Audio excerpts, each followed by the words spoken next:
Members, it's time and we have a quorum. So I call to order the meeting of the panel on Manpower. Item 1 on the agenda. Information paper issued since the last meeting. Since the last meeting, the Secretariat had issued an information paper to members. Is included in the revised agenda as at the 10th of May 2023. This is a paper on the implementation of the Mandatory Provident Fund System Progress Report, April 2023, paper number CB bracket 2422/2023 bracket 01.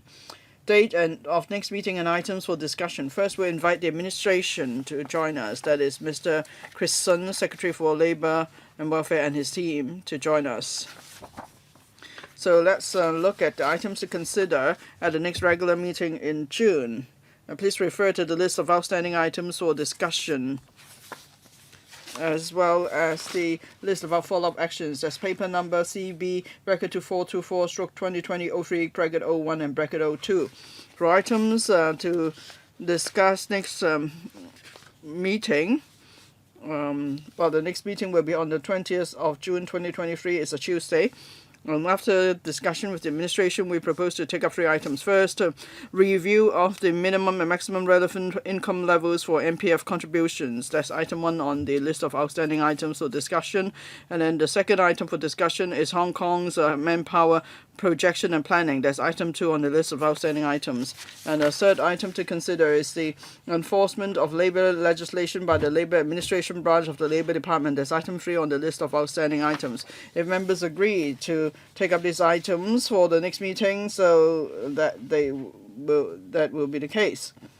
Now, these are 3 important issues, so we will start the meeting a bit earlier at 4 p.m. That means we'll extend the meeting by half an hour, and then we'll finish at 6:30. So please note, the meeting will start at 4 instead of the usual 4:30. Next is the arrangement to visit the Occupational Safety and Health Council College on the 30th of May 2023, Tuesday, from 2:30 p.m. to 5:45 p.m. we visit the OSH College. There will be 9 members of this panel and 1 non-panel member joining the visit. Item 3 on the agenda. Supporting measures for the abolition of the offsetting arrangement under the MPF system. This is some funding proposal, so non-panel members have been invited to join this discussion. In accordance with Rule 83A of the Rules of Procedure, if members have direct or indirect pecuniary interests, please, before you speak or move a motion, declare your interest.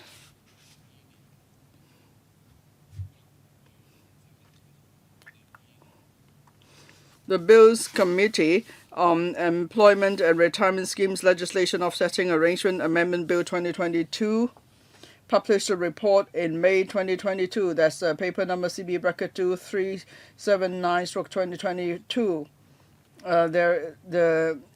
For the minutes of the meeting, they contain the main points discussed.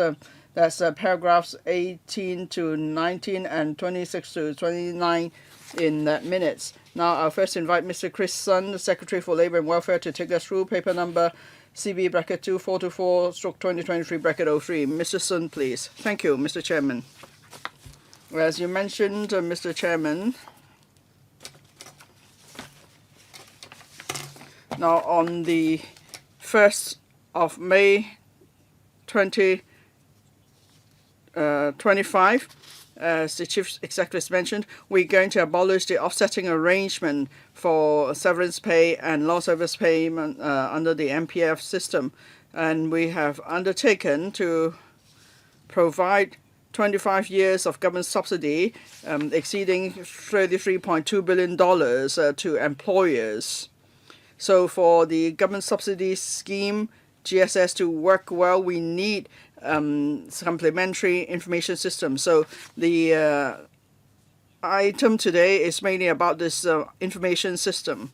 And with your endorsement, we will go to the Finance Committee as soon as possible to seek funds and start the project. Now, in the paper, there is explanation of the system. It's actually not very complicated. It's really for that after the payment of severance payment and long service payment SP and LSP, and if the employers are eligible under the government subsidy scheme GSS, then the employers could make an application, and then we will disperse the subsidy. So if we use an information portal to do that, that would be the most cost effective and efficient way to do it with the lowest possible cost. Now, if we receive funding approval from the Finance Committee in the middle of the year, then from the start to the finish of the project, then by around early 2025, we'll be able to finish all the work that includes, designing, developing the system, inviting tender, and so on. So that means on the 1st of May 2025, when the offsetting arrangement is abolished, then the system could commence operation. Of course, we've also explained in the paper about the our views on the designated savings account scheme. We've engaged a consultant to look at the concrete issues in relation to the designated savings account scheme, that is a DSA scheme, that includes the administrative costs or administrative fees to be charged. And in 2018, when we first proposed the scheme, that's an ultra low interest rate period. Now interest rates going up, so the situation is totally changed. So we have to look at it in relation to the protection of wages on insolvency fund scheme as well. So we have plenty of time for these items, so 5 minutes each for questions and answers. First, Mr. Lam Chen Sing, Deputy Chairman. Thank you. The Secretary mentioned the DSA scheme, Designated Savings Account Scheme. Now, this is part and parcel of the entire scheme to abolish offsetting arrangement. At the Labour Advisory Board and other forums for some years, we've considered this to be part of the abolition arrangement, but now you're taking it out. I'm a bit concerned because last time when it comes to increasing penalties for violation against occupational safety and health offences, initially you proposed 1 year, but eventually it's back to 9 months. Of course, that won't affect employees too much. But what about for other proposals too? Say if we want to increase the number of paternity leave days, and then you may say at the end, well, let's not, increase the number of days by so much, because I'm a bit worried. And say for Labour Advisory Board or other Labour Relations Forum, there was already discussion and agreement. Then maybe you face pressure, and then you make changes eventually. So how would that impact upon employer-employee negotiations in the long run? That's my first concern. Well, maybe Mr. Sun will say there's no cause for worry. There's the PWIF, Perfection of Wages on Insolvency Fund, and you expedited your work there. Well, but PWIF is not like an automated teller machine. The employers have the obligations to pay severance payment SP and long service payment LSP, while the PWIF is poorly run, and they can't. It's only the PWIF are for employers who cannot pay the wages of the employees, and then the employee becomes insolvent. So employees can then apply for payment from the PWIF, and then you will tell employees there's no need for concern because of the PWIF. But if you don't mention it, it's fine. You mention it, and then people become even more worried. Now, if employers don't need to pay the 1% levy for the PWIF, how can you explain to employees that in future, even with the reduced rate of payment, it's still the employer's obligation to pay for SP and LSP? And third question, a technical one.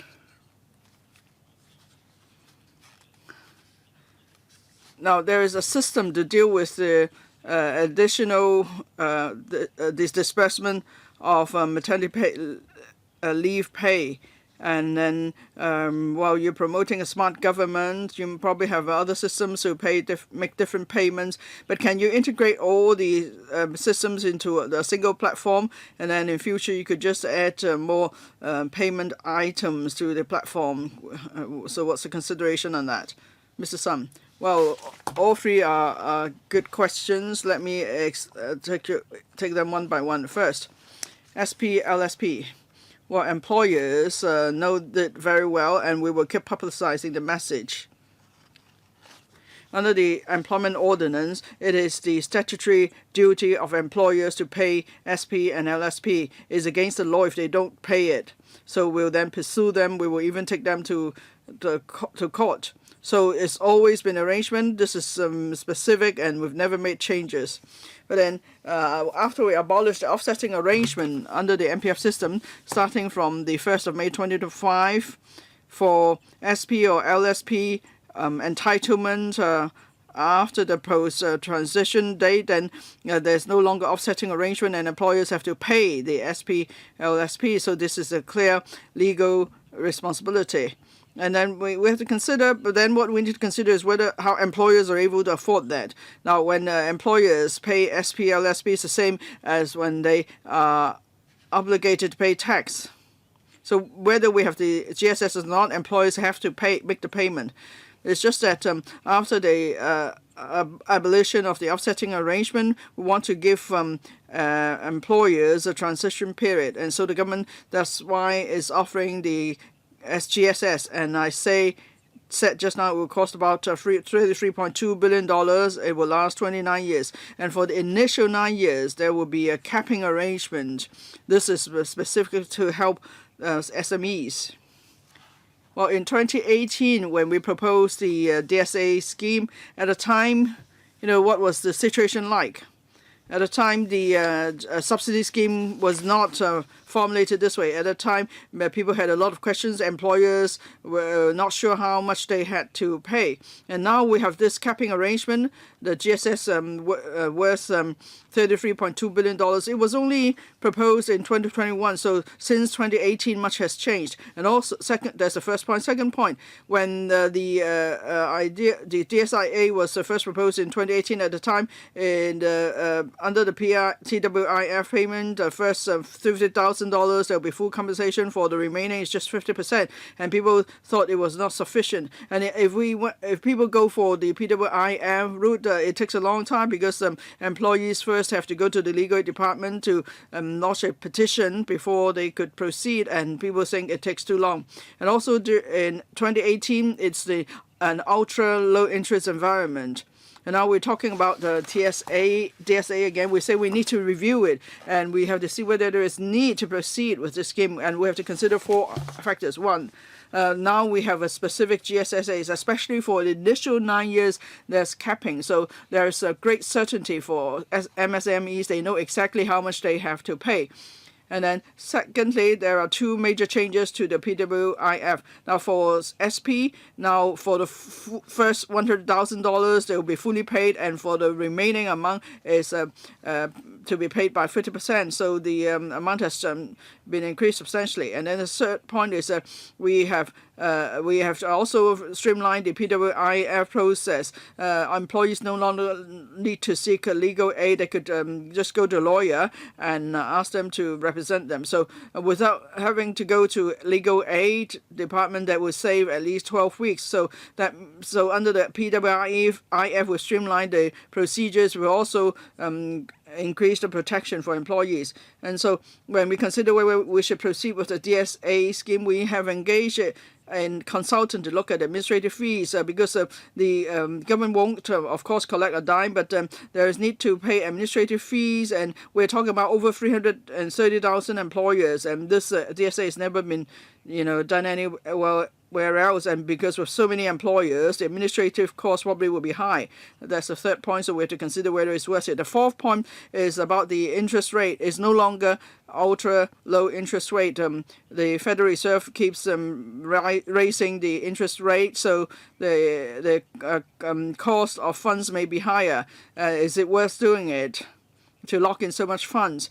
So I think it's all about whether employees can get their entitled SP and LSP. Of course, going by the law, employers have to make the payment, but maybe they can't afford to pay it.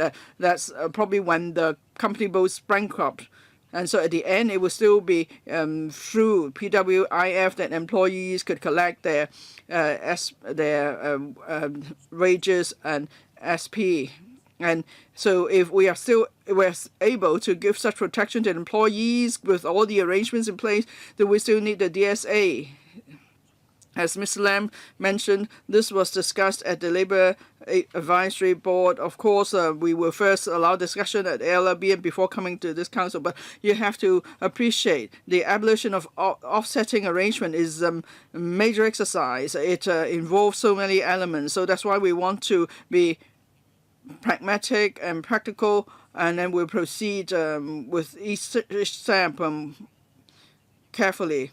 And another point is about technical issue. Well, it says, for maternity leave, the additional 4 weeks of pay and the disbursement, we have now a computer system to deal with that. And now with the MPF offsetting arrangement, abolition, well, we see a need for a new system because they deal with totally different issues, so we can't have them sharing a system.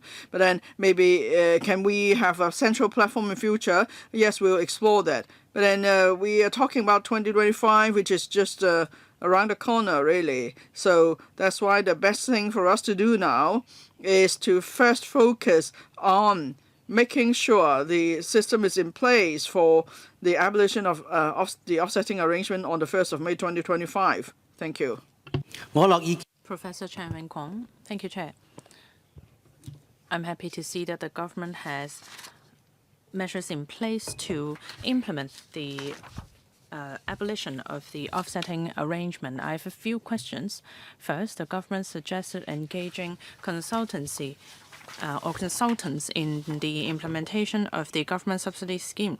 In paragraph 6, it is mentioned that the Labour Department will develop, maintain and support the government subsidy scheme system, and it will provide a one-stop online portal and provide services for users. So I would like to know more about the details of the division of labour between the Labour Department and the consultancy. And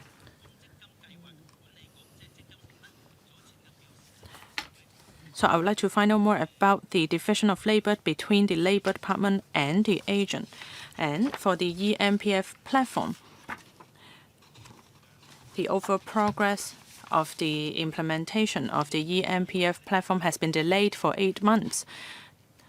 This has caused concerns on whether or not this will affect the implementation of the abolition of the offsetting arrangement. What are you doing to ensure that you are not making the same mistakes as the eMPF platform and make sure that the system will be handed over in time? And some days ago, there were media reports saying that after reviewing figures, the government found that the designated savings account scheme could not fulfill its purpose and is very expensive. Just for administrative costs alone, it will cost some $300 million. It seems that you will come to a decision in Q3 this year. I understand that you need to review the effectiveness of the scheme as time goes by, but how are you going to ensure that the employer will not abuse the system and save the necessary amount to pay for the severance payment and long service payment?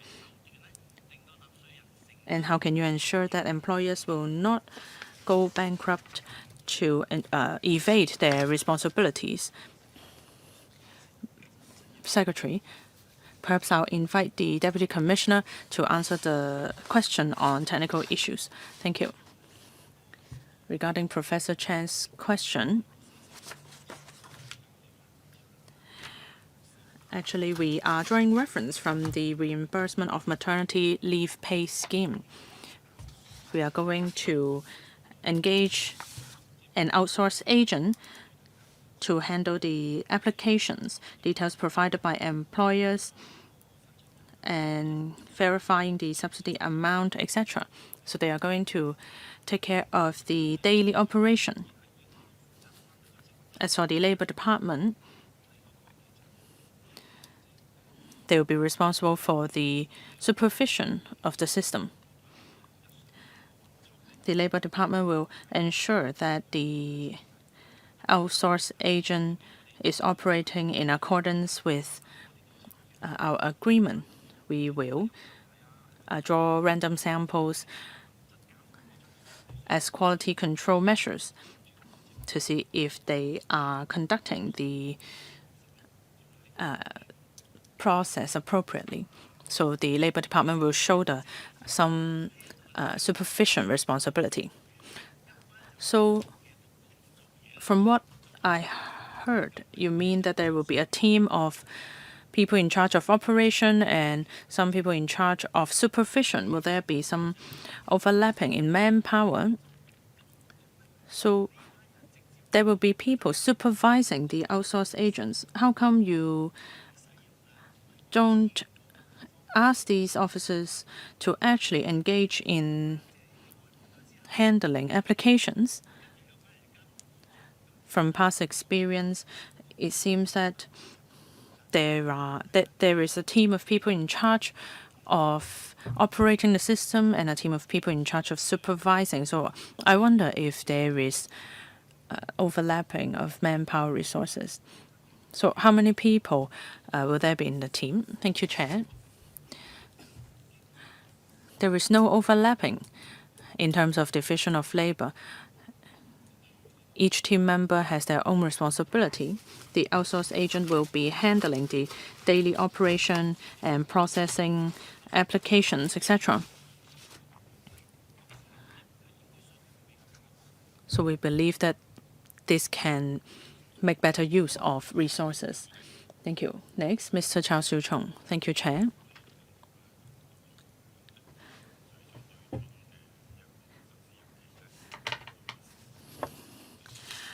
The government has set a clear date for the abolition of the offsetting arrangement. That is the 1st of May 2025. I'm happy to see that. However, this does not line up with the implementation date of the EMPF platform. This is actually a good thing.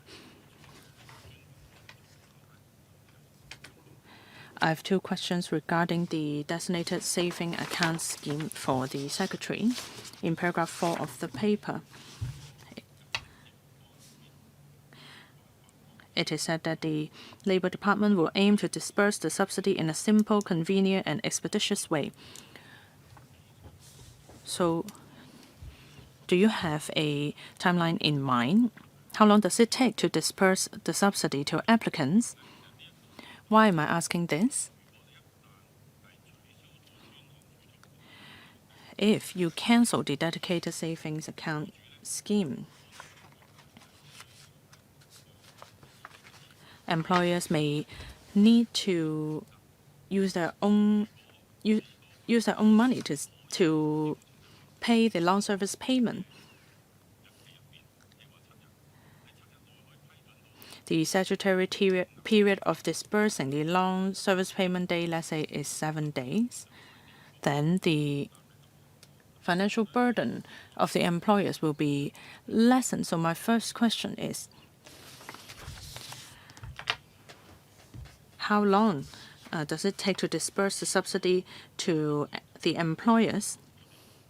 And according to the employment ordinance, within 7 days of a dismissal, the employers will have to pay the long service payment to the employees. So if there is no designated savings account, to pay for the long service payment. The employers may not be able to have the cash flow necessary to keep the business afloat. They may need to apply for the protection of wages on insolvency fund. There is a chance that the employees may not be able to receive the full amount they deserve.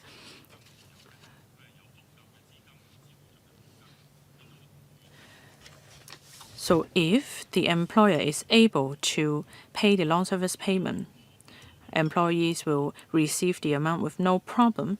But with the cancellation of the dedicated savings account, the employers may face difficulty in keeping their businesses afloat and may go bankrupt. So I hope that in assessing the feasibility of the designated savings account scheme, you can see that high risks are involved. There is a difference between getting the long service payment from the DSA and from the PWIF because employees may not receive the full amount they are entitled to if they receive their long service payment from the PWIF. Secretary, thank you. According to the law, the long service payment has to be paid within 7 days, and for severance payment within 2 months. So based on general accounting principles, employers need to set aside certain amount of funds to prepare for this. So they should be prepared in advance. If they did not prepare in advance, there may be some problems with their funds. For us, our focus is to provide the best protection for employees. With the enhancement of the PWIF, for the first $100,000, they are covered by the PWIF. As for the remaining, some 50% will be covered. I hope you understand that the PWIF will evolve with time as well. Last year, when we were reviewing the PWIF, members suggested that we should review the PWIF so that it can evolve with times, because the aim of this fund is to assist employees. And the money in the PWIF does not come from the government. The 1.5 million companies in Hong Kong, when they register their companies, they have to put money into the PWIF. So no public funds are involved here. There may not be enough money in the designated savings account as well. That is why, as I said, we need to look at the overall picture. What are the administrative costs? And can the PWIF act as a safety net? The employees need to pay upfront because there are vetting procedures to be done.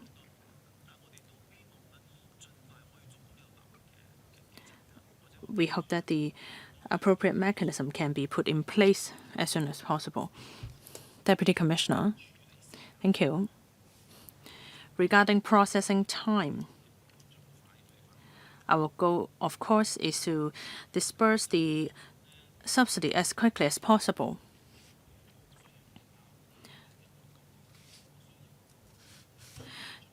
The key is whether or not the employers have submitted all the information required. We want to be able to tell the employers what information they should submit when they make their application. We don't want to collect too much information. When employers submit applications and once the information is all there, then the time taken to disburse the subsidy should be short through bank transfer. Thank you. Next, Dr. Aiman Yu. Thank you, Chair.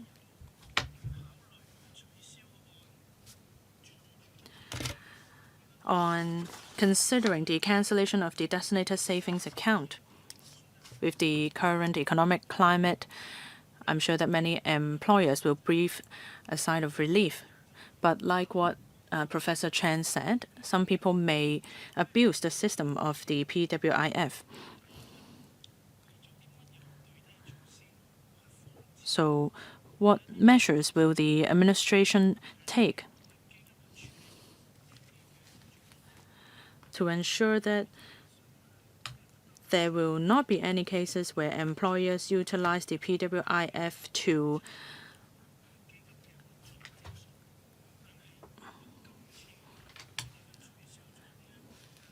counter the offsetting arrangement? With the cancellation of the designated savings account, more people will have the incentive to use the PWIF to pay for the severance payment and long service payment. So I hope that if you decide to cancel the DSA scheme, you will have other measures in place to ensure that the PWIF is not abused. Secretary, thank you, Dr. Ngan, for your questions and concern. You have raised concerns over something that we are all concerned about.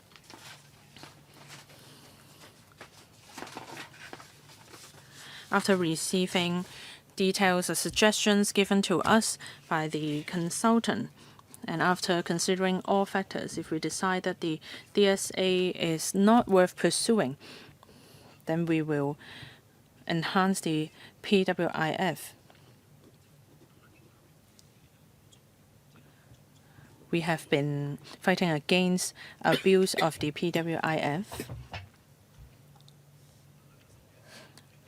Employers should not abuse the PWIF. There is a monitoring system in place. The aim of the PWIF is to provide a safety net for employees when employers are unable to pay their severance payment and long service payment. The employees are faultless. They deserve the payment that they are entitled to. That is why we have a supervision mechanism in place. If one person makes repeated application, we'll look into it. And I think we need to remember that the PWIF is not a public fund. When a company makes a registration, they have to pay $150. There are some 1.5 million companies in Hong Kong, so we are receiving an annual amount of $200 million. And now the profit of the PWIF stands at about $7 billion. But I thank Dr. An for your suggestions. In the future, when we see that there are more application of the PWIF to pay severance payment and long service payment, then we will look into it. Anything to add? If the Bureau or the department identifies cases of abuse, what's the penalty like now?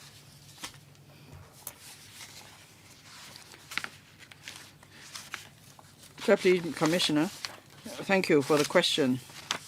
Yes, we are fully aware of the importance of preventing abuse of the PWIF. There's been significant improvement in recent years, but we'll continue to monitor the situation, especially because soon we're going to abolish the offsetting arrangement. If, say, at the end of the day, we're not going for the DSA scheme, we have a task force in place. The police force and the official receiver's office to form a task force with us, and we'll look at suspicious cases. And if there is any suspicion of abuse, we refer the case to the police. So the police will then conduct an investigation into this as a commercial crime. Now, because the most serious case is that that's falsification of there's actually fraud or deception. That is, the employee's not been dismissed. Actually, it's just working with the employer. And if that's the case, we have seen such cases in the past, and we do manage to take care crack such cases. And then Now, of course, there is a blacklist, and then we'll see if someone who've been caught are qualified to become directors in future. So we try to crack down on abuse cases. Mr. Peter Shiu.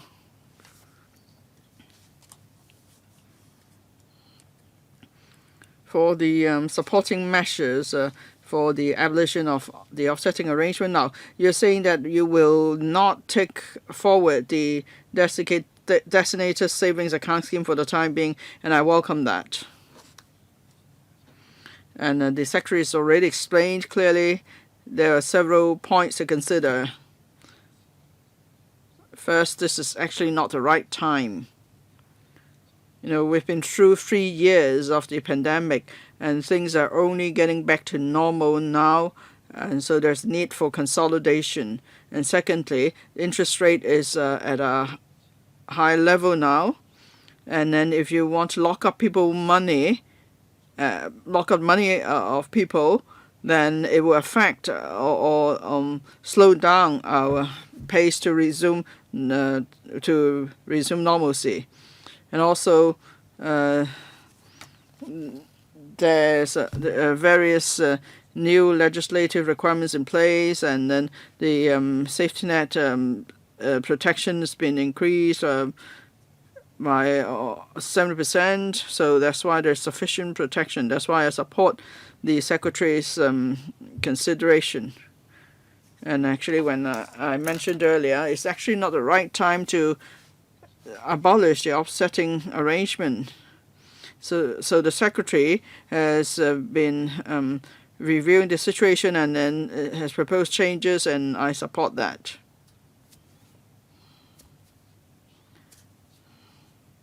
Now, I share the same concern. Can the PWIF pay for all the entitlements? Would it be possible that a handful of employers may abuse the system, so there will be someone else to pay the SP and LSP for them? Now, most employers in Hong Kong are responsible ones, and in the past, why employers resort to the PWIF is because they cannot afford to make all the payments. Now, the employers, of course, have been contributing the 5% to the MPF, and when they say have to wind up their business, there will be 10% available from the MPF, 5 from the employers, 5 from employees, and then they may also be able to get the rent deposit back. So the biggest liability would be the settling the invoices and paying the staff. And now in future they have to pay for this extra 5%. And then people may say, well, I actually can't afford to pay. Now, of course, the law says that they must pay for it, and under the system, if they put money into this account, they can't use it. And for listed companies, it's easier to achieve that because the rules are stricter, but then for most other companies, they may be transferring funds here and there. Now, the people paying contribution of $150 or $200 a year in levy, and so you are able to save $300 million each year. You have the PWIF has a balance of $6.8 billion, so it can cope. But then we are seeing a rapidly aging population, and you have to be careful. You have to watch the situation. If it may not seem, if there may be problems with the PWIF along the way, then I hope you will take actions quickly. Thank you. Thank you, Mr. Shiu, for your views. Now, from the 1st of May 2025, when we abolish the offsetting arrangement, we're not talking about complete abolition, but it's just that for benefits accrued before the after the 1st of May 2025, then there cannot be any offsetting arrangement but then for benefits accrued before the 1st of May 2025, there's no offsetting arrangement yet. So that's why that will allow employers to adapt to the new system. And the biggest help employers get is the 9 years of GSS for the initial 9 years. That is another part of the government. We just want to make sure that employees can get the SP and LSP they are entitled to. And this is actually the obligation of the employer, and it will be against the law if it's not done. But then, of course, if the employer goes bankrupt, and then the PWIF can pay for it. And we know that the financial position of the PWIF is robust now. There's surplus of close to $7 billion, and they're collecting levies every year. And the levy is just $150. It's a record low. At its highest, the levy was $600. And even last year, the levy was $200. So that's why, even though we are now paying more out from the PWIF, we are lowering the levy because we have sufficient balance in the funds. But of course, we watch the situation very closely. Well, Mr. Peter Shield, yes, I agree. Before 2025, people could still use MPF to offset SP, LSP. And after that, in the initial 9 years, the government will be giving heavy subsidies. So from between 2025 to 2035, probably things will still be fine. But then after that, we'll have to see what's going to happen next. Mr. Dennis Leung.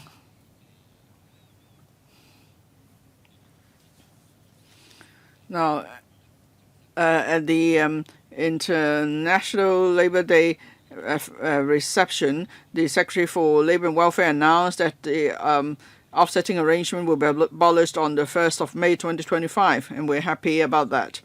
Now, I know most employers in Hong Kong have a sense of responsibility. They are prepared to pay SP and LSP. Very, very few employers are the so-called unscrupulous employers. But then the situation is that in the past, where if the offsetting arrangement in place, it would be silly for you not to use it.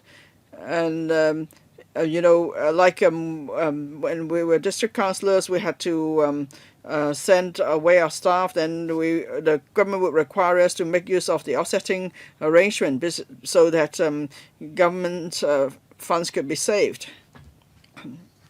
Now, in future, there won't be the offsetting arrangement, so employers will find ways to lower the costs for them.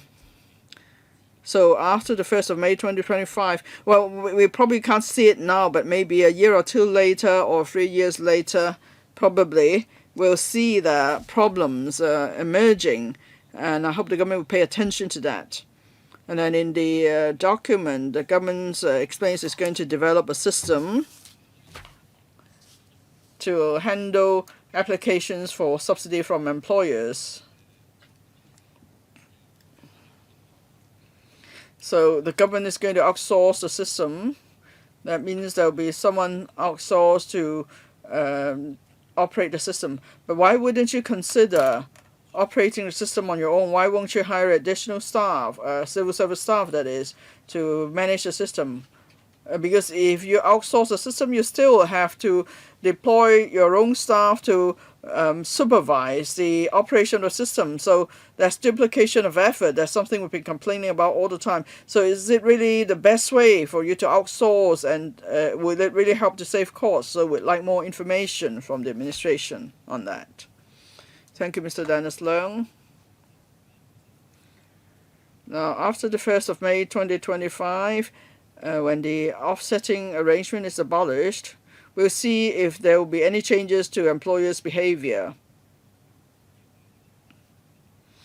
Now, we talk about labor rights and interests. We always have to watch the latest development given the current environment. And if there are any changes, we'll talk to you, of course. The purpose of abolishing the offsetting arrangement is to benefit employees so they can receive SP and LSP without any offsetting to their accrued MPF benefits. And then another point. Now, for the new system, it will follow the arrangement for the reimbursement of maternity leave pay scheme. There will be a handful of people in the Labour Department supervising the administration of the scheme because we have to consider staff cost. And of course, there is a ceiling for this and total civil service establishment. So having considered all factors, we believe we will follow the same practice as the reimbursement of maternity leave pay scheme. It will be the most feasible approach. And 2025 is not too far away. So we have to work out how long it takes to develop the system. And we have experience with developing such systems similar to the reimbursement of maternity leave pay scheme system. So we hope to start work in the middle of this year, and then we could finish the system and then outsource the operation. Otherwise, I'm concerned if we have enough time to put everything in place before the 1st of May 2025. So it's a practical concern. That is, we have to abolish the offsetting arrangement on the 1st of May 2025. We're not going to change that day, so we have to work backwards. And if we follow the same approach as that for the reimbursement of maternity leave pay scheme, then we have confidence. If we are able to secure Finance Committee's approval by the middle of the year, then we will have enough time to develop the system. Because after the system is developed, there's still time needed for debugging. So we want to make sure that the system will be ready by the 1st of May 2025. We want to play safe. I have a follow-up question, Chair. So will there be information exchange between this platform and the eMPF platform? Perhaps I'll invite the Assistant Commissioner to take this question. This system is developed for the sole purpose of disbursing subsidy.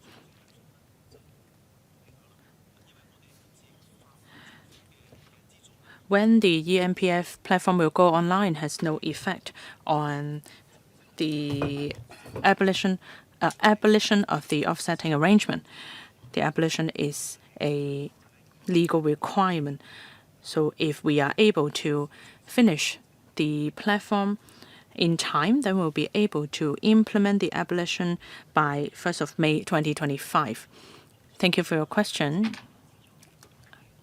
As the Secretary said, the government subsidy scheme system is solely for the purpose of disbursing subsidies on severance payment and long service payment.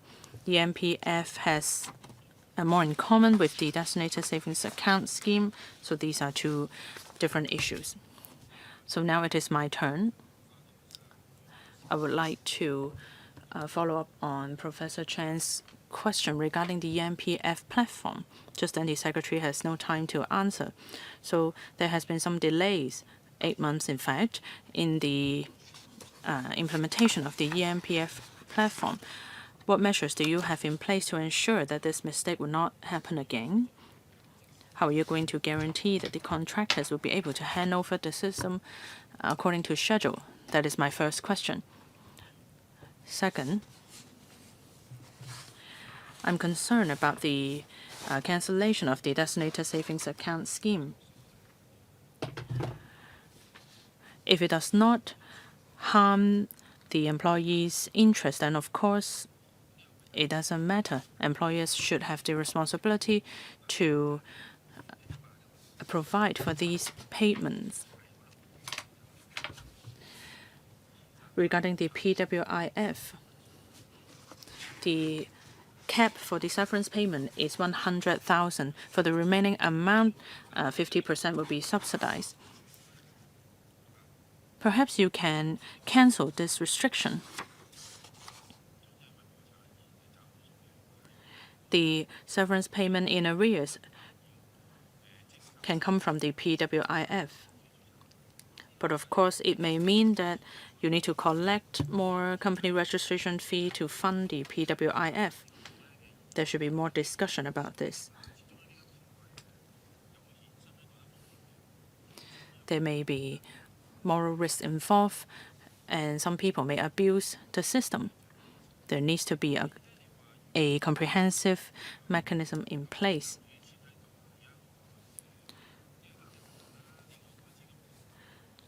The designated savings account, as you said, have high administrative costs, and it will affect employers' cash flow. Well, the abolition of the offsetting arrangement will be implemented in 2025. That is 2 years from now. There is still some time left. Perhaps the economy will improve by then. Interest rates fluctuate. So perhaps the interest rate will not keep going up. We can't make a decision simply based on the level of the interest rates. As for affecting the cash flow of employers, can we utilize formats like I-bond or other funds so that the money saved there can be safe against inflation?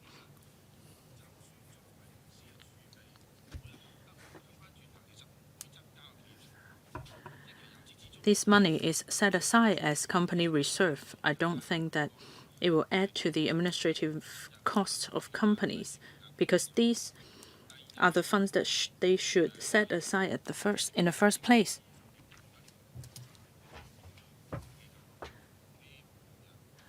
Perhaps if you turn the system into a fund, they may even enjoy returns. So have you considered that, Secretary? Thank you, Chair, for your questions. You have 3 questions there. First, how are we going to ensure that the independent system is completed on time so that by 1st of May 2025, the abolition of offsetting arrangement can go ahead according to schedule? Well, this system is similar to the one we use for the reimbursement of maternity leave pay scheme, so we are experienced. So with the approval from the Finance Committee, we are confident that we'll be able to complete the system on time. This is not a brand new system. The EMPF is an enormous project involving 14 trustees and millions of accounts. And they are modifying the current system. The difficulty is very high. I believe that they are already doing a very good job.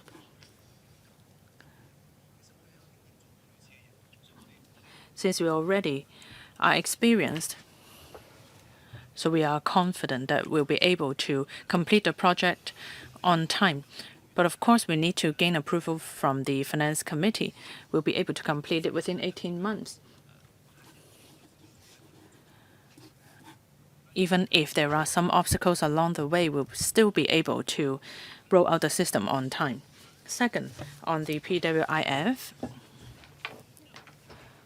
yes, it is a pool of fund. But the condition of applying for the PWIF is that the company has gone bankrupt. If anybody can apply for the PWIF, then there are major moral risks involved. Currently, there is moral risk as well, but with the condition of a bankrupt company, they can only apply for it if they are bankrupt. So the entry requirement is much higher. And as I said, we've been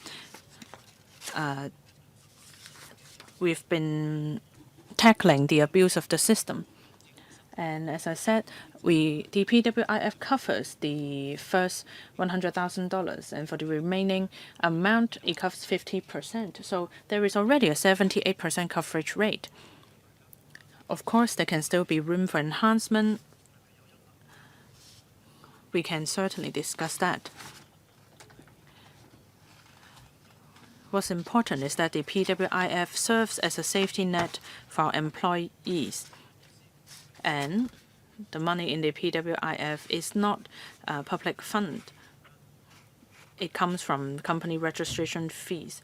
So I believe that we can discuss this further. And regarding DSAs,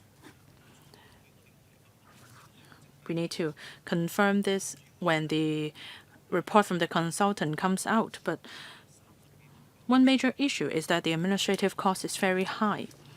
There are some 300,000 employers in Hong Kong with many employees. And for each transaction, there may be administrative fees. We need to supervise them to see that they hand in the necessary documents. And this problem or issue with high administrative costs cannot be solved. If there is an enhanced version of the PWIF which can provide a safety net for employee severance payment, there is no overseas reference to draw from for the DSA scheme. That is why we have engaged a consultant to look into it. The administrative cost is high. The interest rate is high at the moment. But at the time, it seemed to us that the interest rate would remain low, but reality was different. After some upward adjustment by the Federal Reserve, the whole climate is different. So we have to consider that. I don't have a crystal ball. I'm not sure what the future entails, but the changes in interest rate can be drastic. At the time, we assumed that the interest rate would remain low. But this time, we have engaged analysts to look into it. No matter what the administration decides, what we decide to do, will ensure that the employees are protected in terms of severance payment and long service payment. Thank you. Mr. Tommy Cheung. Thank you, Chair. Secretary, I believe that you are making the right decision. If you ask me, for us in the catering sector, we do not want to see a mandatory DSA scheme.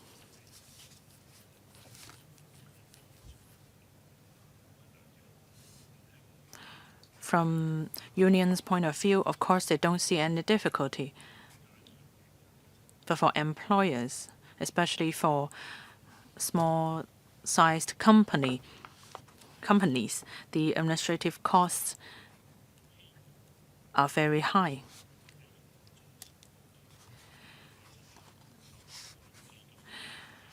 For me, I do not want to see employers from the catering sector or from the micro, small, and medium-sized enterprise to apply for the PWIF.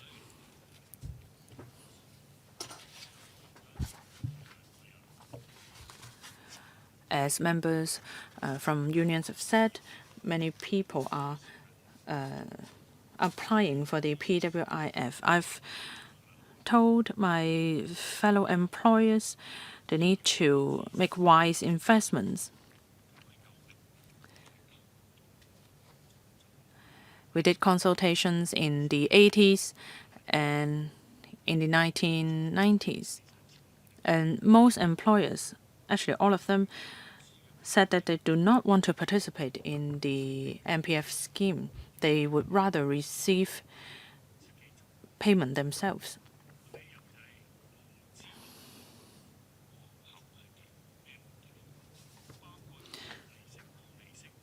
The reason is that we were not sure what the future holds.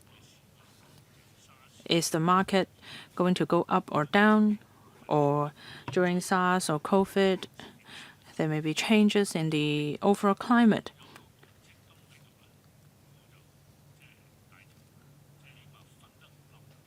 With the MPF system in place, at least I can sleep better at night because some money has been set aside. When I reconsolidated my businesses, I did not ask the directors to help make the payments. I did it all myself.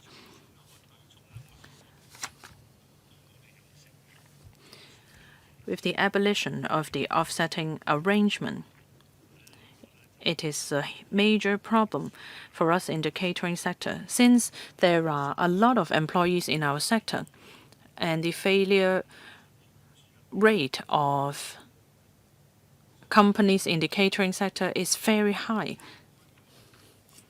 So, Secretary, I believe that you can encourage the micro, small, and medium-sized enterprises, but don't mandate them to do so. If you earn $1 million, at least set $300,000 aside. Give them some preferential tax treatments. They can set the money aside. They can save it up or purchase government bonds, etc. One day, when there is cash flow problems and they need funds, then they can utilize this money set aside. Of course, they can supplement the tax that they have, the preferential treatment that they were given. One day, if they have to close their business, then they still have some money set aside for severance payment. So I believe that you made the right decision by not making the system mandatory. But I think you need to think about how you can encourage them to do it out of their own will.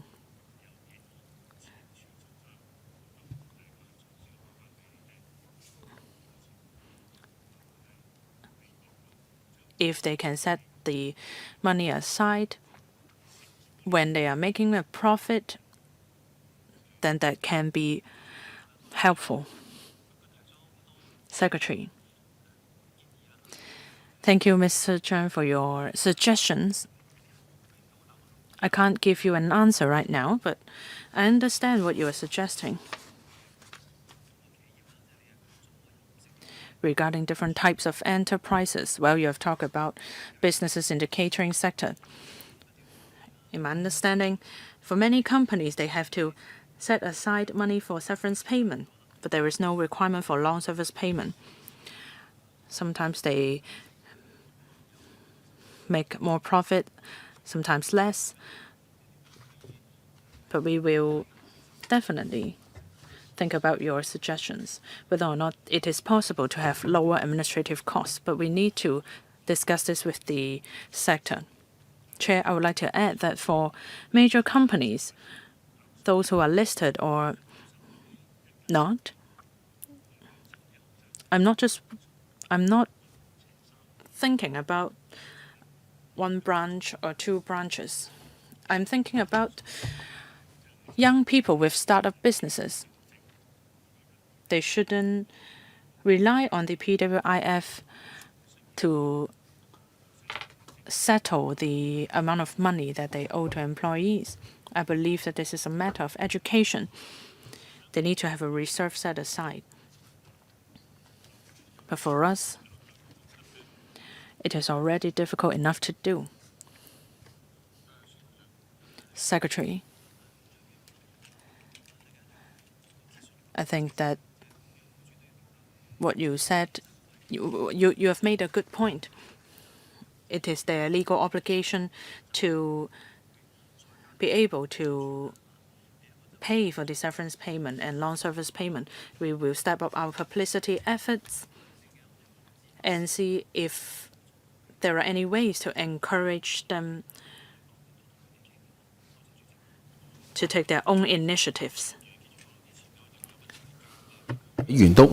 So before we end our discussion on this item, can I ask members, is there any objection to for the government to submit a funding proposal to the Finance Committee? No? Thank you. So they plan to submit the item to the Finance Committee in June. Next item, item 4, enhancing the review mechanism of the statutory minimum wage rate. Mr. Sun again. Paper number CB bracket 2424 2023 bracket 04. So again, 5 minutes for answers, questions and answers for each member. And Mr. Sun will first take us through the paper. Thank you, Mr. Chairman. I'll briefly take you through the paper so we will allow more time for members' views. In the policy address last year, the Chief Executive made an announcement. He's requested the Minimum Wage Commission to review the statutory minimum wage review mechanism. So we want to have efficiency, at the same time we need to strike a balance of all the factors. And then the Chief Executive has requested the MWC to submit a report by the end of October this year. The MWC has started its consultation effort. The first stage of consultation has been completed. They'll be going to the second stage very soon. In the first stage of consultation, over 100 submissions were received. The MWC will then proceed to the second stage of consultation based on the views received from the first stage. I believe referent parties, including trade associations, chambers of commerce, and labor unions, will submit their views, and then the MWC could then complete its work soon and submit this proposal to the Chief Executive. Thank you. Mr. Lam Chun Sing. Thank you. I understand the review is underway. I think the government is actually,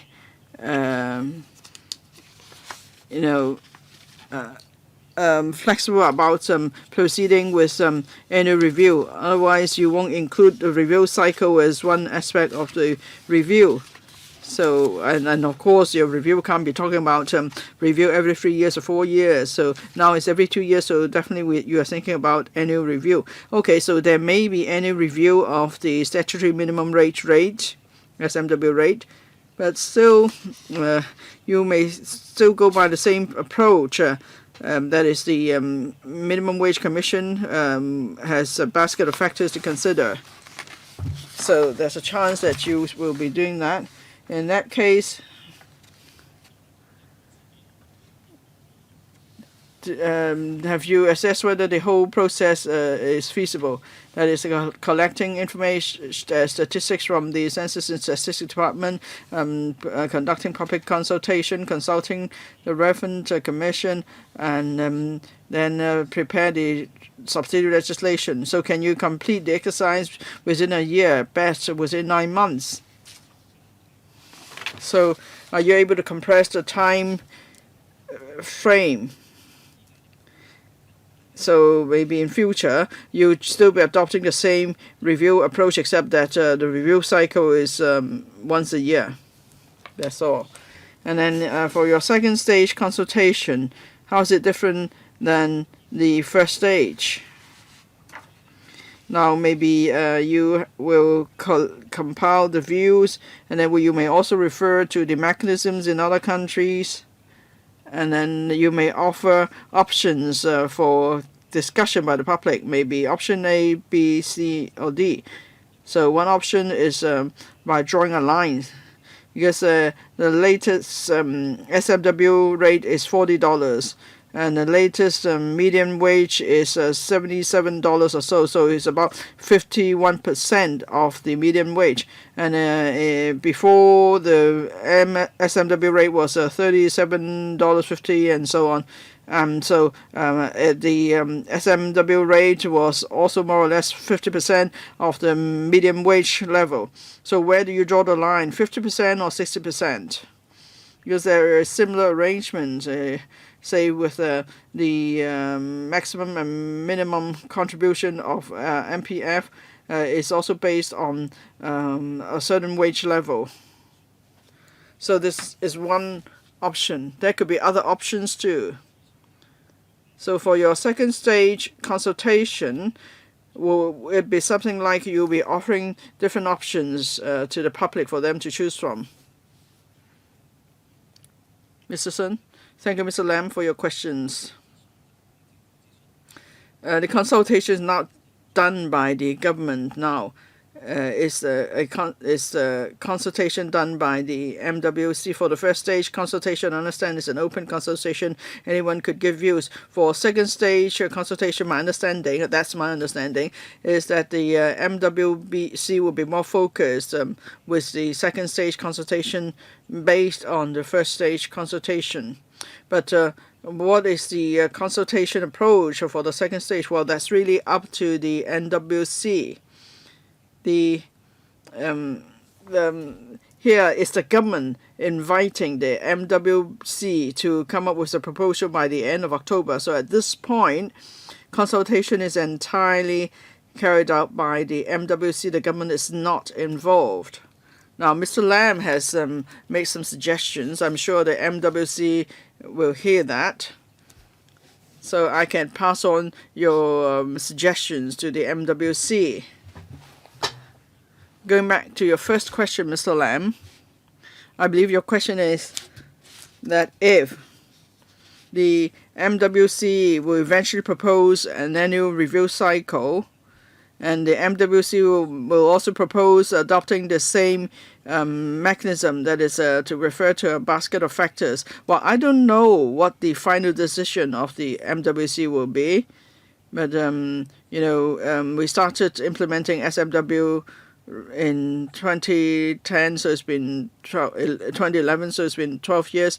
And we've always referred to a basket of factors, and past actual experience tells us that it's hard for us to consider all of to deal with all factors in a basket. It's not possible. That is, we have to collect information, and then we have consultation, and then we go to LegCo.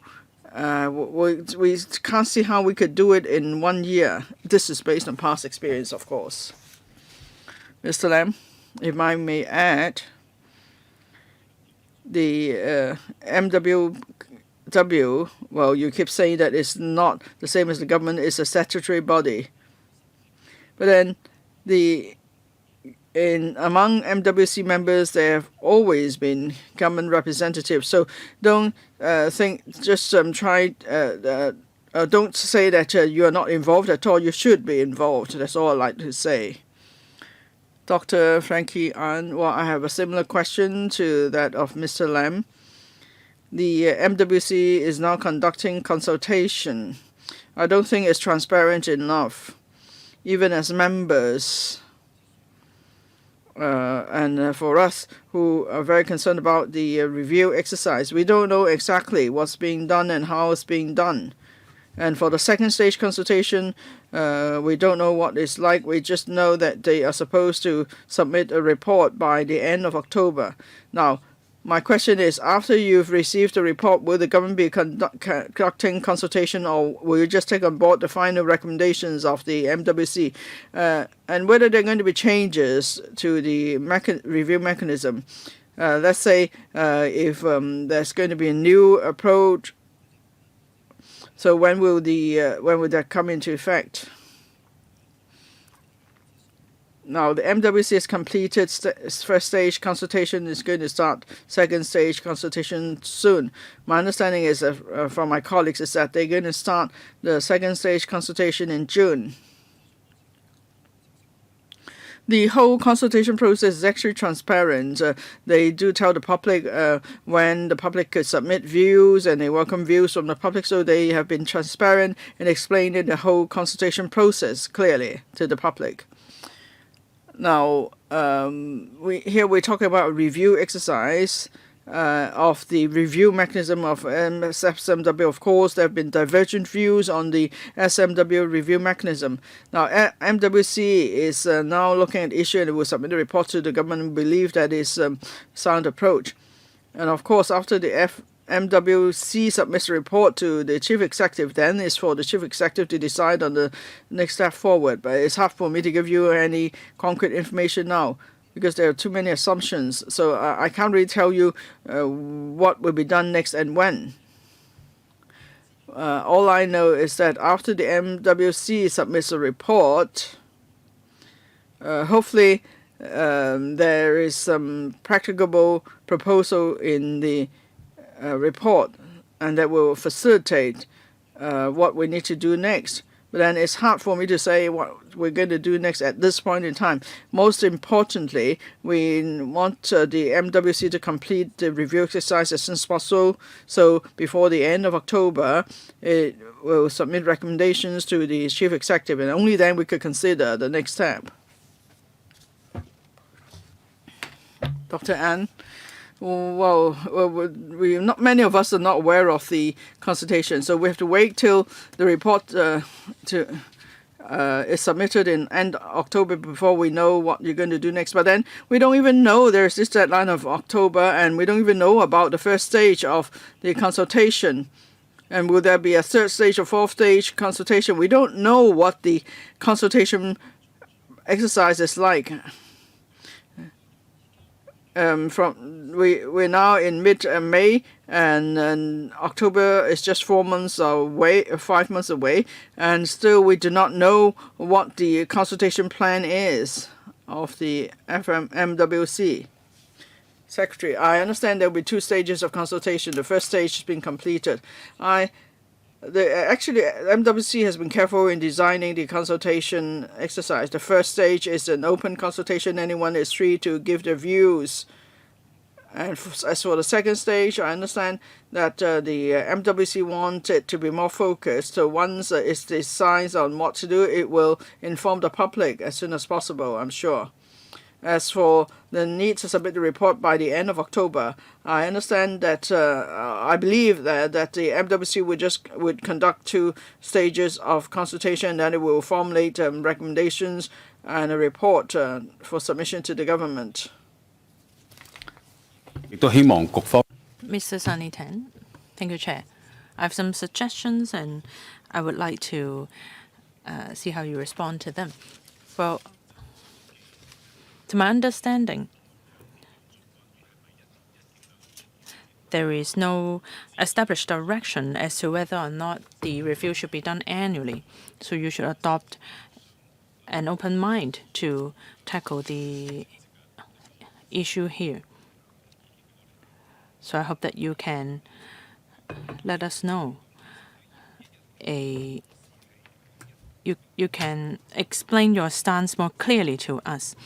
Well, there are some 180,000 people who are earning the minimum wage. And in 2021, there are 143,000 people earning the minimum wage. So I believe that these numbers showed us whether or not it is effective to conduct a biannual review on the SMW. Numbers do not lie. So I believe that we need to work out a clear arrangement to take care of our workers. It is clearly stated in the minimum wage ordinance that we want to establish or provide a wage floor while without unduly jeopardizing Hong Kong's competitiveness. So as the Secretary said, in order to do an annual review, it may not be feasible to compress all the procedures within such a short period of time. So is it possible for you to actually complete all these procedures? And would it reap more benefits for the employees and employers as well? Third, there are many fields that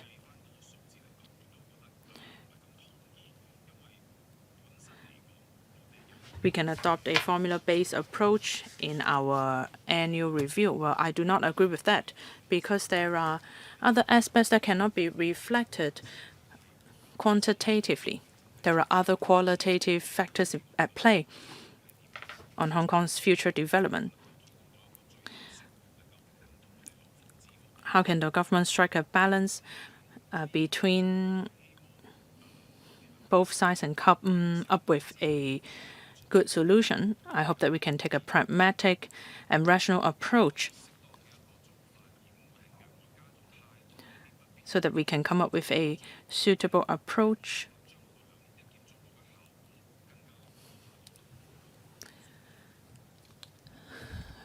and to enhance the effectiveness of the biannual review. Secretary, you are correct in saying that we have we do not have a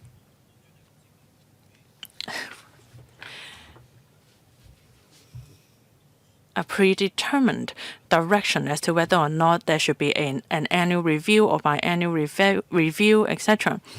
This is an issue that a lot of people in society are concerned with.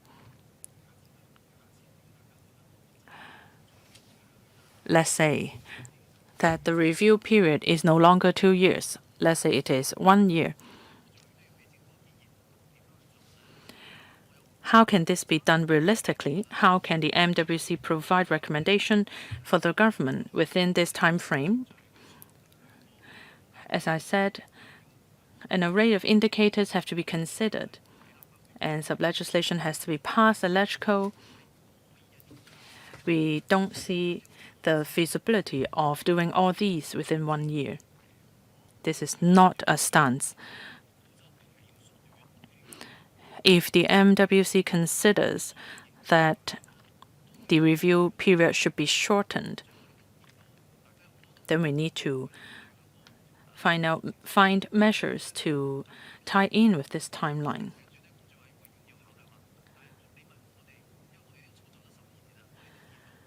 The mechanism has been in place for 12 years. If we are to conduct the review annually, it seems that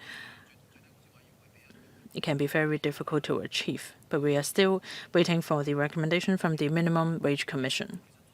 And yes, we need to balance all these factors. If we draw experience from overseas jurisdictions, some places conduct annual reviews, some biannual reviews. In the past 12 years, there are many suggestions or views that we need to review the mechanism. We hope that the MWC can provide recommendations to point us in the right direction. Next, Mr. Kingsley Wong. I've just heard that the Secretary said that they have no stance as to whether or not the review period should be shortened. I'm quite disappointed. As President Xi mentioned in his important speech, hardworking workers should be rewarded. As said in the policy address, we want to find happiness for people of Hong Kong. That should be the direction of public policies. But realistically, we want to ensure that the underprivileged are able to lead a life with dignity.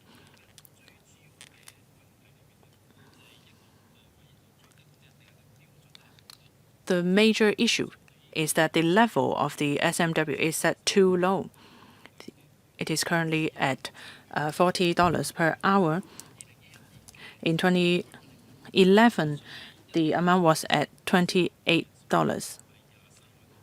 It covers some 230,000 workers. And now for these workers, the wage has risen to $45. This is still relatively low. Second, the review mechanism is not reasonable.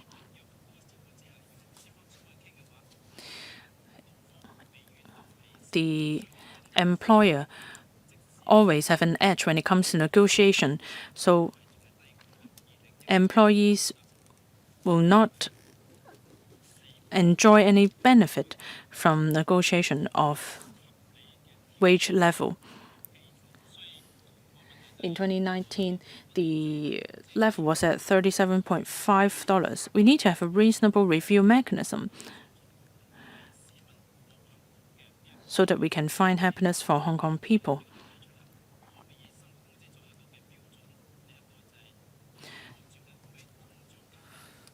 Is it possible to adopt the formula of inflation plus N% so that the minimum wage, or rather the increase of minimum wage, will not be less than that of the inflation rate? Are there other ways for the administration to find happiness for Hong Kong people? If grassroots workers are still so poor, how can they identify or find happiness? It shouldn't just be a slogan. How can we actually embody this ideal in the implementation of the SMW?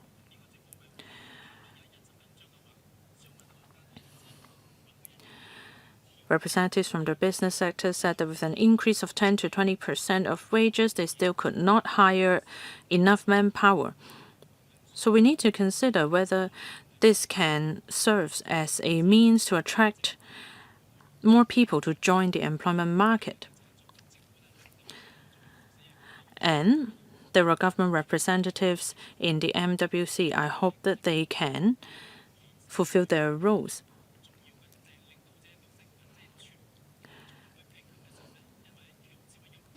Can they take an active role in the negotiation between employers and employees, since employers always enjoy competitive edge when it comes to wage negotiation? Secretary.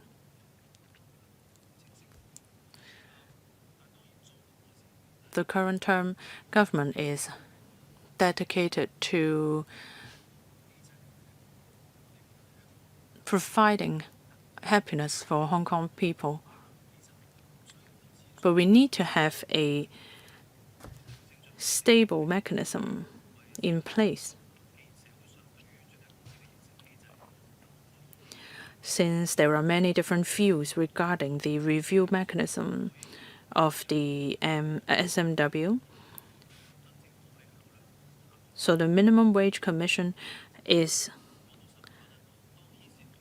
studying to enhance the review mechanism. There are many different types of suggestions heard. We need to have a fair and open mechanism. That is why the MWC is conducting public consultation. We believe that this is the right way to go about it.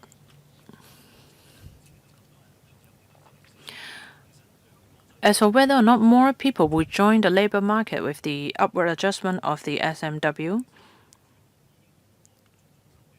well, employers have adopted various means to attract people to join the labor market. I don't think we have to wait for the upward adjustment of the SMW. The market moves at a rapid pace.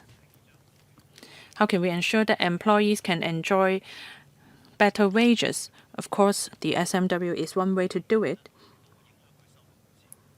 But employees' education and training are factors at play when it comes to their wages.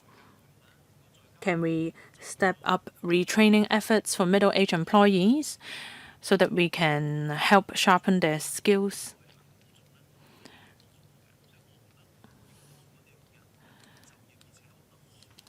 I believe that to assist local labor to earn better wages, the SMW is not enough. There are other means as well. One other measure is the working family allowance. This can increase their overall income and enhance their quality of life. Thank you. Mr. Tommy John. Chair, what I'm about to say may not sound well to you and your colleagues from the unions. The SMW has always been a measure adopted by politicians to earn votes. It is a blessing in disguise.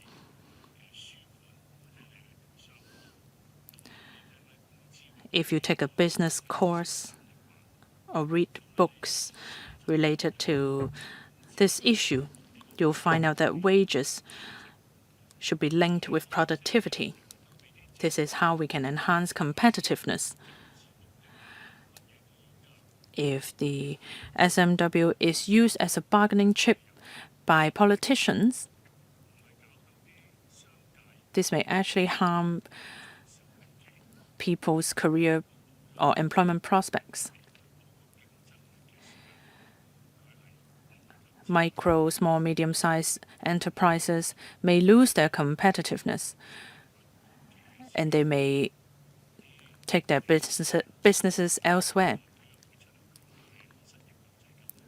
Then there will be high employment rate, and the unions will say that these employees should apply for government allowance. Labor is the most important asset, especially for us in the catering sector.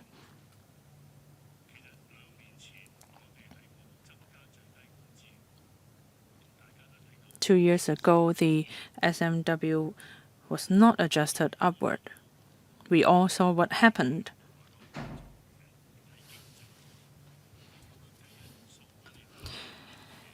Can you ask the relevant departments to check the numbers? 2 years ago, when the SMW was not adjusted upwards, did the overall salary go up?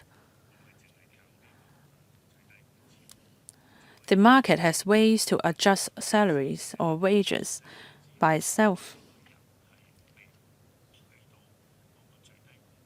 Before the minimum wage ordinance was in place, how many people were earning less than the minimum wage?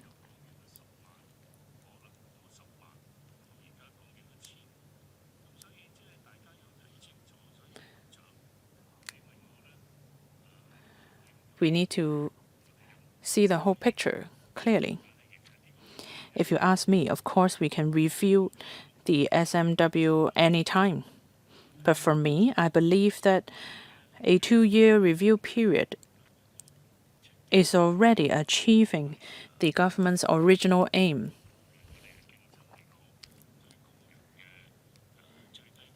Be it regarding Hong Kong's competitiveness or protection offered to workers earning minimum wage. I do not see the need to conduct annual review or to link the minimum wage with the inflation rate. The easiest way to go about it is to simply dismiss the minimum wage commission and use the inflation rate as the formula. But if there is a deflation, are you sure you will adjust the minimum wage downward? I don't think you will do that.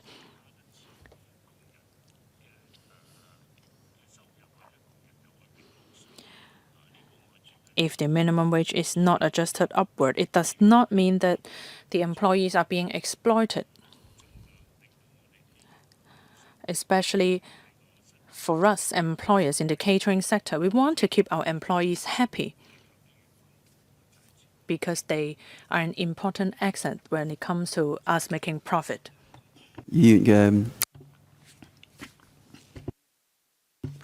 Secretary. Thank you, Mr. Cheung. Well, thank you for your views. Now, we believe the market forces will make the necessary adjustment when there is a shortage of workers. Wages will change, of course. But then we are also a responsible government. We need to make sure that wage won't go down too low. You might recall 12 years ago when we set the statutory minimum wage rate, it's because we wanted to avoid excessively low wages with the setting of SMW. At the same time, we can't undermine our competitiveness, and we can't cause the losses of low-paid jobs. So we need to strike a balance as we look at all these factors. Now, we talk about economics. Now, I study business myself. If you look around the world, in many places they have the statutory minimum wage. They're all trying to strike the right balance. Now, market forces are important. Of course,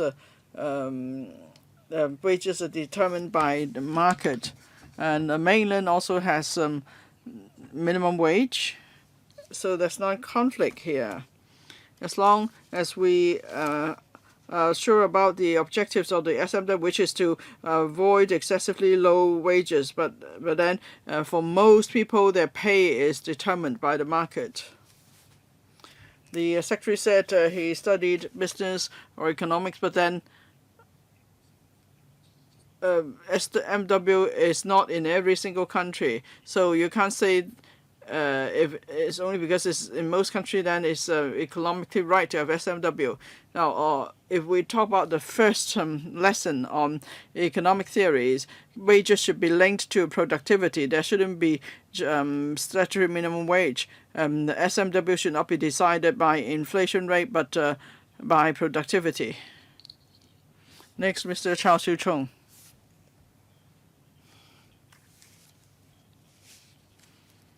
The Chief Executive has directed the MWC to conduct a review on the review mechanism of the SMW rate, including the review cycle, the minimum wage level, and so on. So will there be any review after the any review cycle of SMW after this review exercise?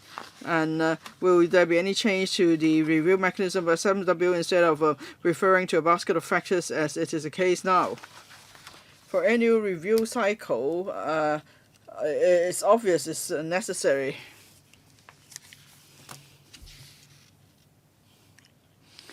Because now we're only doing reviews every 2 years, so the figures we receive are already outdated by the time we consider them. And then we also see that the SMW rate in Hong Kong is low compared to the international standard.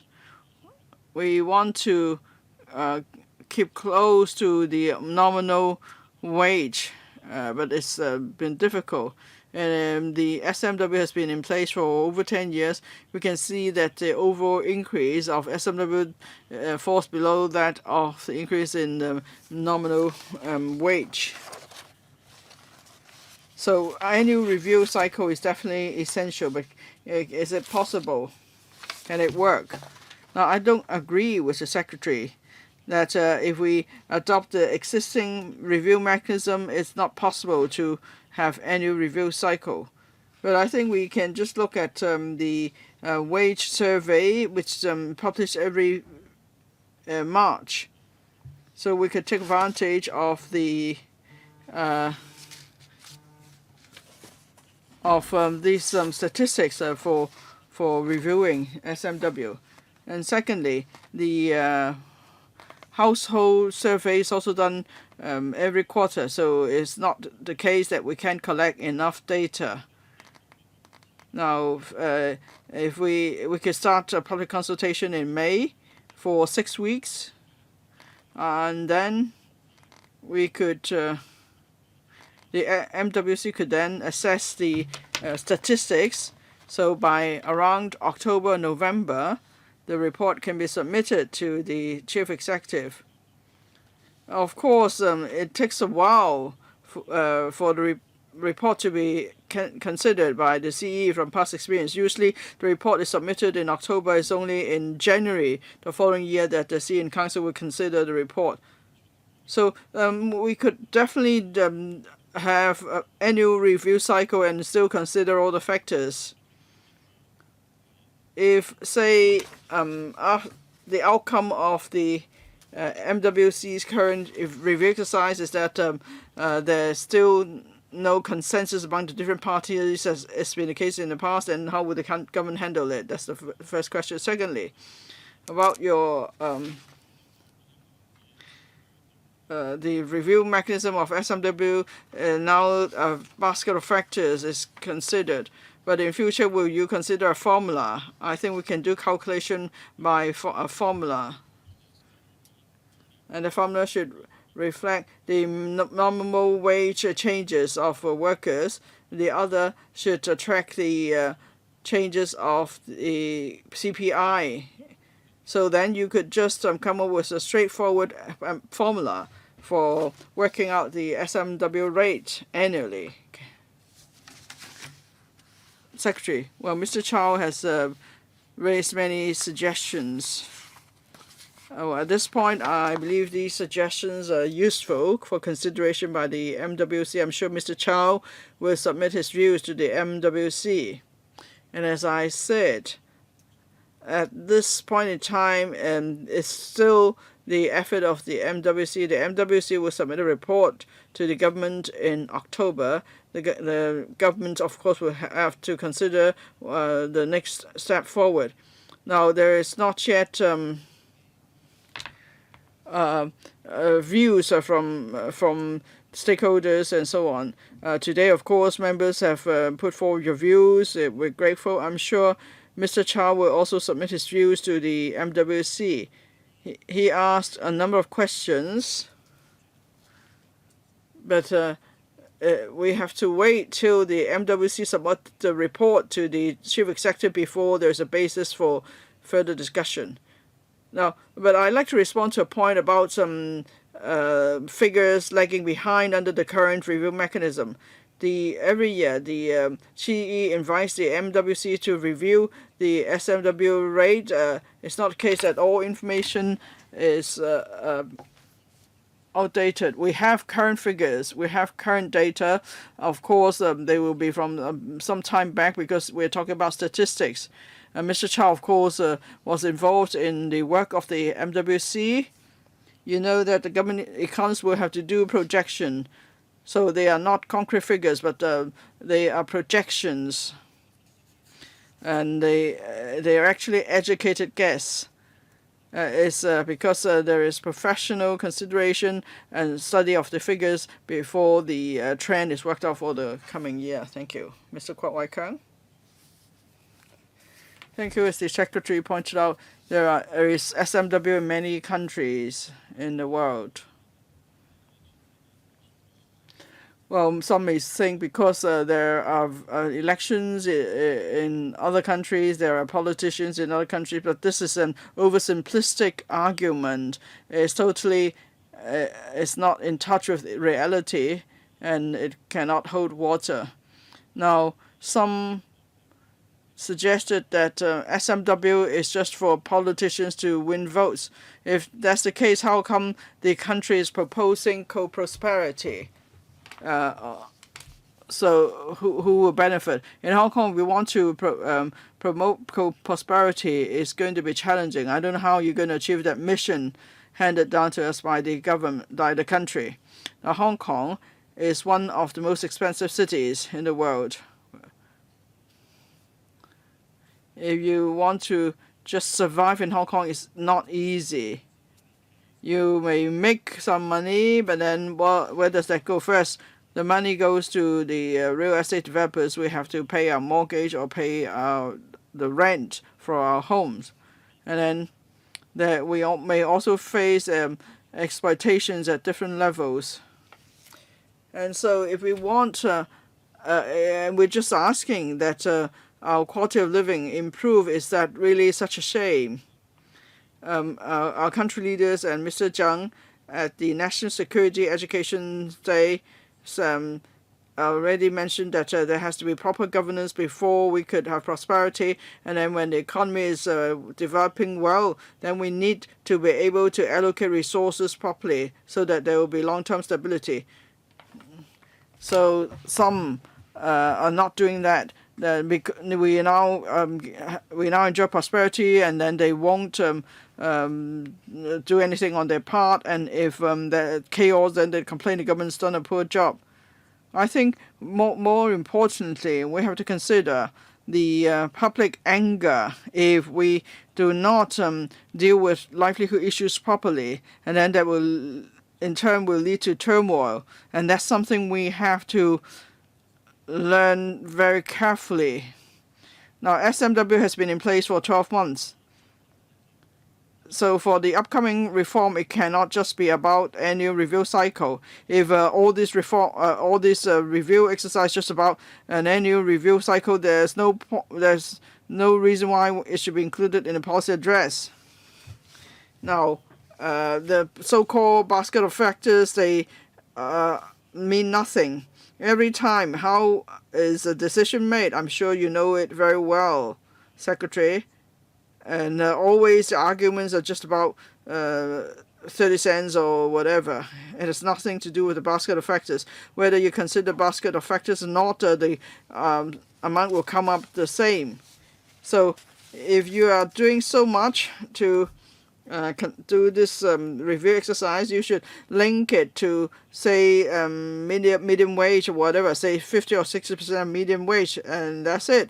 Instead of having to consider a basket of factors, and at the end still there are plenty of arguments before a decision is made. That's the first point. Second point, I understand that some government officials have expressed the position at the MWC there's no need to consider the living index. I find that regrettable. So we want social inclusion. That means we need to improve people's standard of living, and so people could have a good standard of living. And then how come in the MWC it said that there's no need to consider living wage? So is this review exercise only a cosmetic exercise? Do we really want to improve the standards of living of employees? I think that is the most important aspect when it comes to national security. Mr. Chairman, thank you. Well, I fully agree with you, Mr. Kwok. Secretary? Thank you, Mr. Kwok, for your views. I won't comment too much on the broader issues. For this term of the government, of course, we always bear in mind the important speech of President Xi on made on the 1st of July last year. That is, we need to address livelihood issues. We would try our best on that. But then, of course, you would appreciate that if we want to address livelihood issues, we can't just rely on a single measure. It has to be a multi-pronged approach. Now, the statutory minimum wage is to forestall excessively low wages. But then for those grassroots families, they face all sorts of challenges, not just about wages. That's why we have a working family allowance. We have other form of support measures and subsidy to help grassroots families. So we are working very hard on all this. Now that we are moving from stability to prosperity, I say our government will be proactive. It will try to serve the public better. And then Mr. Kwok Wai Keung mentioned the review cycle of the SMW, or how we can work out SMW. Well, the MWC is still doing consultation. I'm sure it will consider all the views expressed.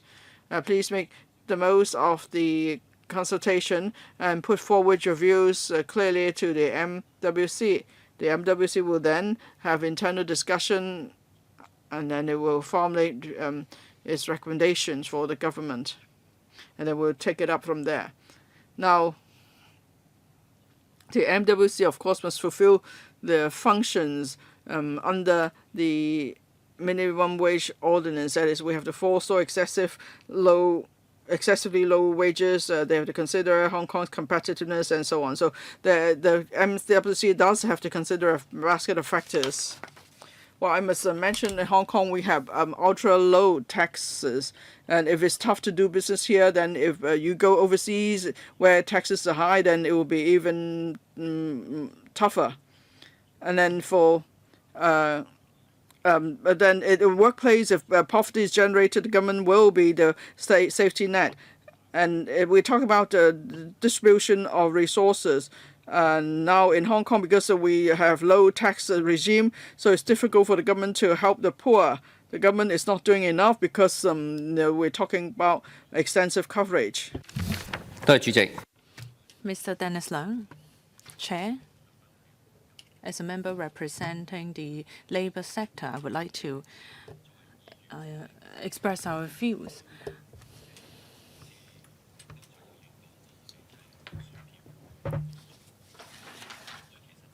We do not work for the votes, as some other members suggested. We are here because we want to express the demands of our sector. Each member represents their own sector. Those from the business sectors want to voice their concerns or the difficulties. The same goes for us as well. I don't agree with the statement that the wage level should be linked with productivity. But if a customer enters your restaurant and enjoy a bowl of noodles for 15 minutes, for the cook, they have to make 15 bowls of noodles. And for those cleaning the tables, they have to clear up 15 bowls. Then, within the same amount of time, should their wages be increased? I don't think so. So that means wages should not be linked with productivity. I hope that I can see some real-life examples. But that is not the case. I just want to state this for the record.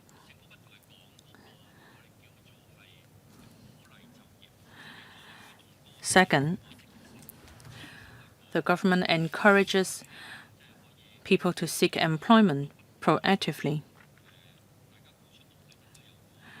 As the Secretary said, employees should be able to earn the amount of money that they are entitled to, given the amount of efforts that they've given. If employers have not been exploiting their employees, we would not be here today discussing this.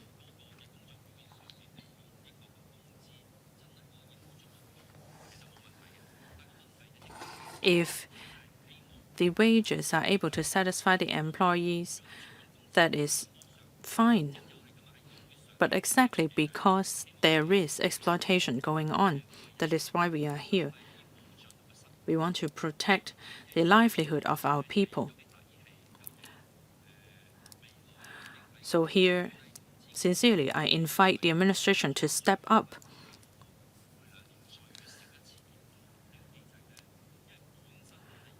The review mechanism should have at least a 2-year review cycle for CSSA or other social security allowances. They've drawn reference from inflation and other numbers available to them. Perhaps you can draw reference from these systems so that at least there can be an annual review.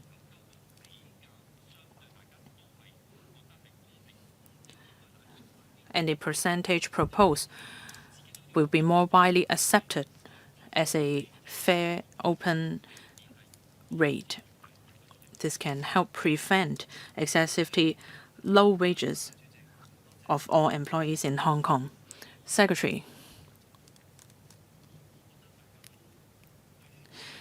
Thank you, Mr. Leung.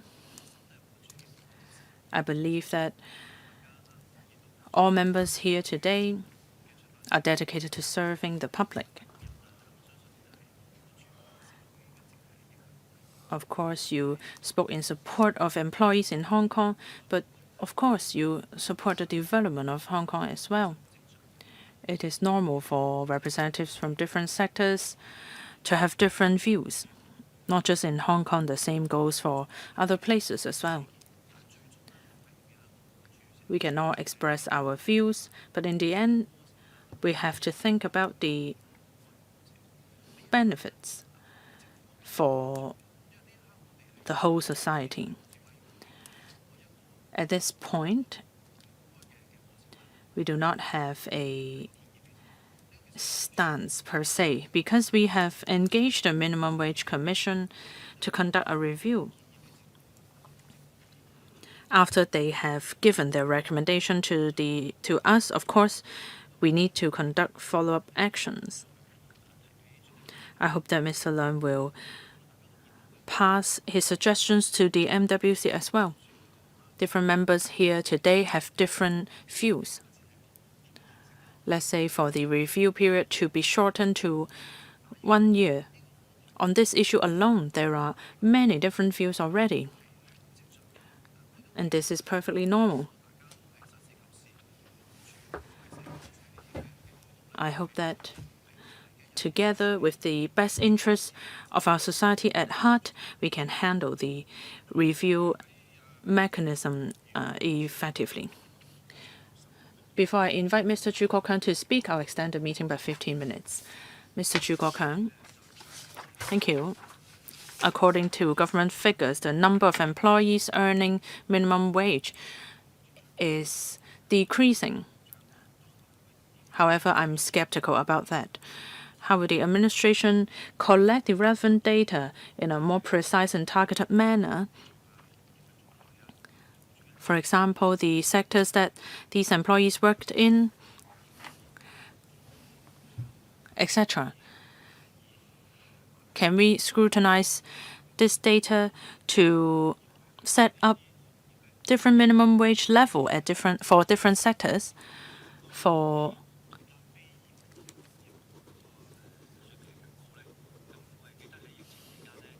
obnoxious trades, should there be a separate minimum wage level for them? I've seen that cleaning workers are very dedicated to their job duties. Should we increase their SMW because this can reflect our respect for them? So will the administration consider having different statutory minimum wage levels for different sectors? Secretary, thank you for your 2 questions. The SMW has been increased to $40 on the 1st of May. So we expected that the number of employees benefited are from 46,000 to 87,000 people, and that is some 1.8 to 3.1%. I have the numbers here. We're talking about 0.4%, that is less than 12,000 people. We can see that after increasing the minimum wage to $40, more people are being protected. We have had an increase of $2.5, and this has benefited more people. As for whether or not we can set different minimum wage levels for different sectors, I don't think we will take this direction, because if we look at other places around the world, usually there is only one minimum wage. We want to ensure that for all employees there will not be excessively low wages. We don't want to jeopardize our competitiveness. The usual practice around the world is to set one single minimum wage. Thank you. We believe this is the prudent way to go about it. Anything to add? No? Okay, next, my turn. Just then the secretary said that there was an increase of $2.5. You made it sound like a lot, but actually it's been 4 years before any adjustments were made.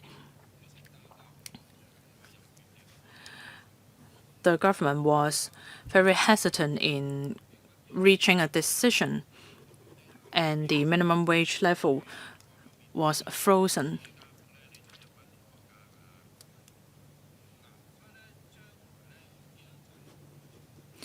It is important to have an effective mechanism in place, especially for scenarios where consensus cannot be reached. If there is no consensus, at least there should be a bottom line. Some people say that the increase should at least should not be lower than inflation rate. Mr. Tommy Cheung said that wages should be linked with productivity. He has a point there. Productivity is linked with the GDP per capita. To assess the productivity of a society, then we should look at the GDP per capita. So perhaps this can be used as an indicator. And negotiations can go from there. At least we still have this bottom line.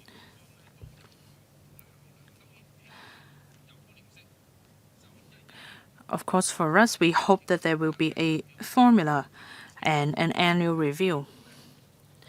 But the formula may, in fact, restrict the increase. This may hinder the prospect of prosperity. So perhaps we can adopt a bottom line using a formula and consider other factors such as the economic environment, etc. There is one thing that I would like to ask you, Secretary. You said that you have to consider many factors for the SMW. We need to consider the competitiveness as well. So does that mean that by increasing the minimum wage, you are hindering our competitiveness?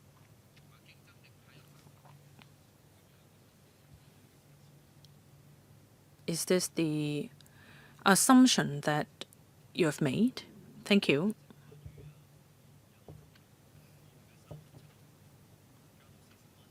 The minimum wage was increased from $37.5 to $40.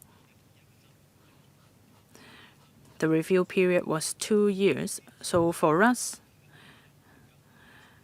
on the 1st of May 2023, the minimum wage increase represents an increase from 2021 to 2023. But that's okay. We have different ways to express the same idea. What's important is that it has benefited many employees.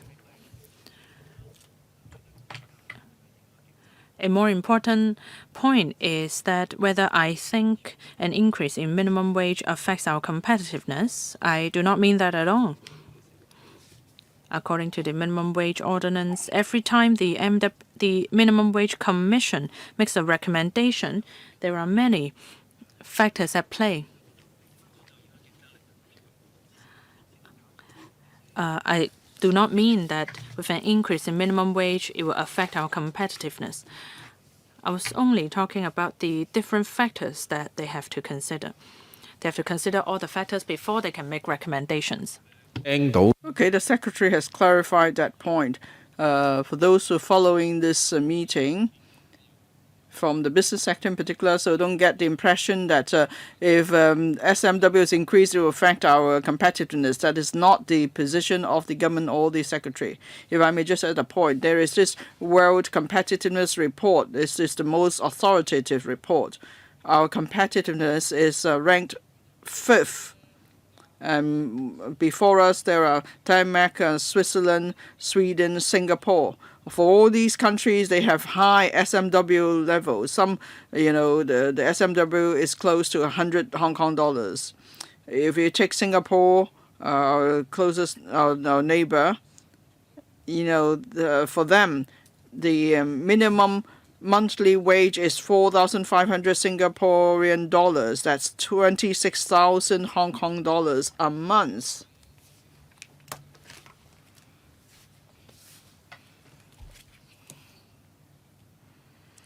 And then even if there's a wage increase for all workers, it's not a bad thing because more will be willing to join the labor market. We've seen that in the past.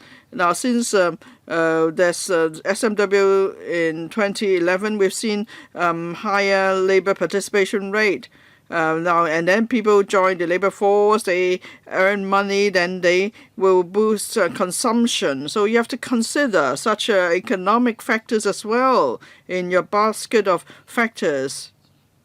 So it's not, as some put it, that if wages increase, they will affect our competitiveness because we no longer rely on low wages to maintain our competitive edge. We are an international city. We talk about high value added business here because we are really too far off the high level of SMW. So it doesn't matter how much increase we allow, it's still not big enough. And of course we now have a rational election system, so we should consider the bigger picture, and the government needs to have courage. Annual review cycle is a must. As for the formula, you have to consider how you could promote equity in the community, how we could narrow the wealth gap. You have to consider how we can allow workers to share in the fruits of our prosperity. And then we need to convince workers that as long as they work hard, they're able to improve the standard of living for themselves and their family members. We don't want all workers to benefit from the SMW. It's not a good thing if that's the case. That means we are poor. But we're talking about those who don't have any bargaining powers, so they need to rely on SMW so that their wage won't be too low and their wage is at a basic reasonable level. So it's enough, to support themselves. It's not about people, working so hard and still they don't make enough to support themselves. If that's the case, they might as well lie flat and ask for CSSA. So I hope you will consider all these factors, Secretary. I hope you have to consider all these factors. You consider all these factors. Now, we have a very good discussion today. And I hope our discussion today is just a start.